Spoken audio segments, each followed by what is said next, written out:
Dialah pungkasan atau penutup para nabi. Jadi setelah Nabi Muhammad tidak ada lagi nabi.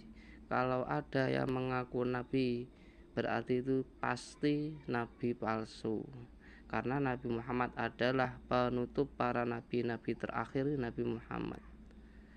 Sedangkan Nabi Isa besok turun pada hari kiamat melawan Dajjal itu mengikuti ajaran syariat Nabi Muhammad, bukan nabi baru, bukan. Wa imamur rusulilan pimpinan utusan, dan Nabi Muhammad menjadi pimpinan para rasul.